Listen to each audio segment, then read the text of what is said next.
Good evening and welcome to another edition of Geoguessr Adult Bedtime Stories.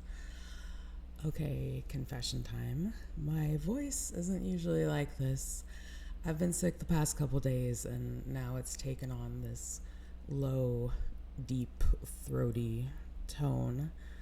Totally unplanned, but I'm kind of into it and I think it sets the mood for us tonight. So we are starting with a story from The Art of Wearing a Trench Coat.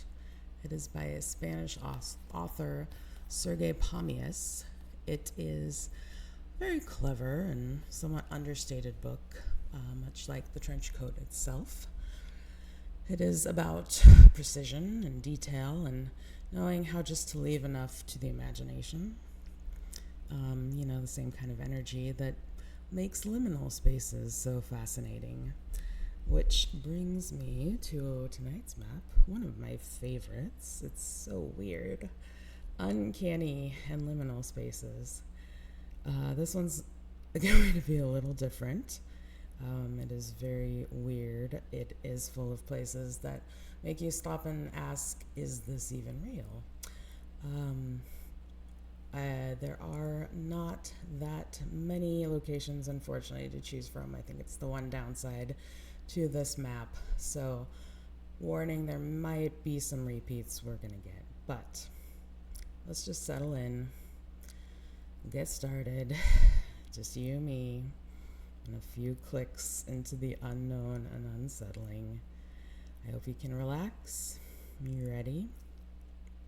Let's go.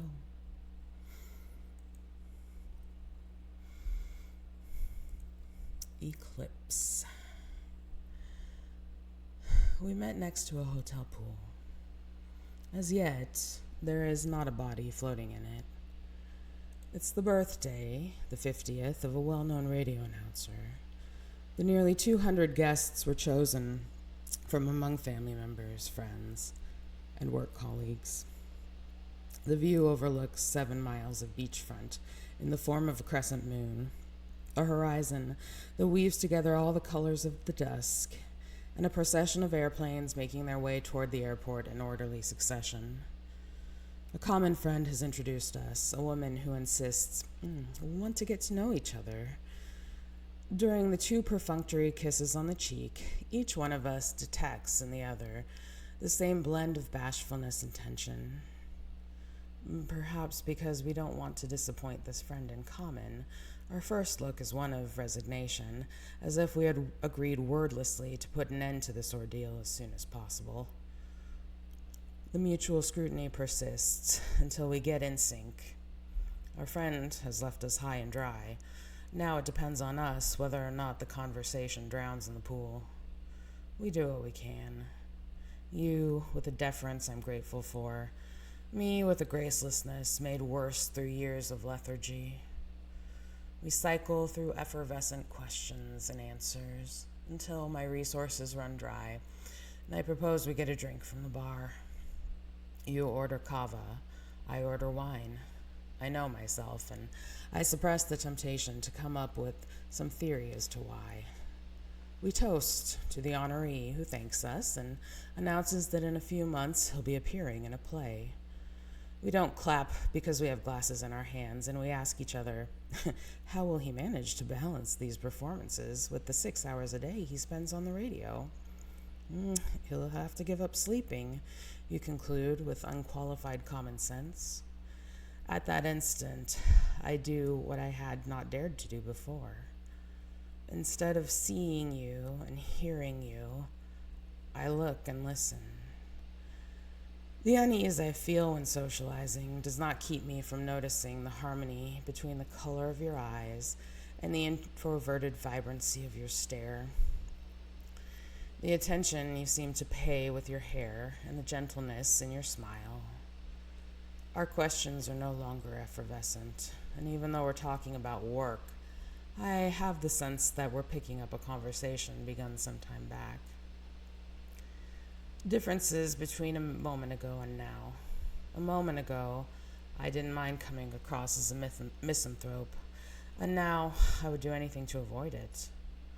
I calculate that no more than 10 minutes have passed since we were introduced, and you've had time to tell me you graduated with a degree in humanities with a thesis on the function of landscape in the works of Mary Shelley and Edgar Allan Poe, and that you have some kind of business deal in the works. I arrange in descending order, like the planes making their way to the airport, the questions I would like to ask you. Like a control tower, I register your eyes, which project a series of coded signals I wish I were able to decipher. I take an unusually long sip of wine. A sommelier would detect in it notes of disorientation, an aftertaste of panic, and a hint of citrus. The adrenaline of volatile expectations. I am no longer pretending to have a conversation. I am having one.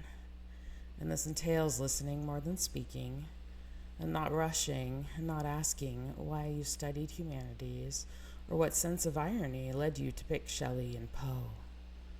But just as I prepare to address you at greater length, to enhance the impression I must be giving, the jubilant host picks up the microphone and invites us all back to continue the party on the 26th floor of the hotel at a dance club reserved for the occasion. Immediately, the guests start filing out. A man appears next to you, still of an age and appearance that permit him to call himself young, familiar in the way that a brother is rather than a friend, and he encourages, even urges you to go along with him. Now, it hits me that I don't know a thing about you. Do you have children? Are you divorced too? Did you come alone? I don't even know how old you are, though I'd say you are the kind of person whose looks are a faithful indication of their age. I take a step back and accept, with the sportsmanship of someone never in the running, that this pro forma ritual is now at an end. We don't say goodbye. I'd like to believe that this is because we think the party is informal enough that more comings and goings are in the offing. You walk off with your brother/friend while I say hi to the other guests and force myself to analyze our meeting pragmatically. Most likely you didn't come alone. Most likely you're married. The attendees, many of them couples, are waiting for the elevators to arrive. To go up, 10 seconds of supersonic ascent. We were required to put on an orange wristband with access to the open bar, stamped with a circle with the word Eclipse inside. The last time I wore a wristband was at the hospital, I remember. After an attack of lipothymia accompanied by amnesia, they took me in and gave me a diagnosis, more a disappointment than a relief. Stress. From the windows of the 26th floor, the panorama improves. The vertical and horizontal grandeur of the landscape seems heightened by an unusual perspective on the pool. Despite the distance, which reduces its proportions to those of an architectural model, I would swear there is a body, perfectly illuminated, floating on the surface of the water. I say nothing because I might be hallucinating, and enter the dance club. I avoid the booming speakers and try to participate in conversations about two omnipresent topics: Twitter and Catalan independence. When I talk, I have the feeling no one hears me. I don't look around for you, so it won't seem I'm trying to force an ostensibly chance meeting of the eyes. As always, I envy the dissolute aplomb of the people out on the dance floor. Please, the host is talking with a friend, a famed musician, who volunteered to play disc jockey and whose perfect repertory is neither too nostalgic nor too modern. I order a gin and tonic, and they serve it to me with the proportions reversed. I grab it, impatient to see how long the mix of alcohol and the new medications I've been prescribed will take to strike me down. The effect is immediate. The minutes heap up in my mind, annihilate the most active of the neurons, and make me feel more circumspect than normal. This may be why, when friends who live close to home offer to give me a lift in their car, I accept, even knowing that I'll regret leaving without saying anything to you. I take leave of the radio announcer with a cordial handshake, and when we reach the parking garage, I get a message from him. Sorry you didn't have fun, but thanks for coming. I mean it. Cheers.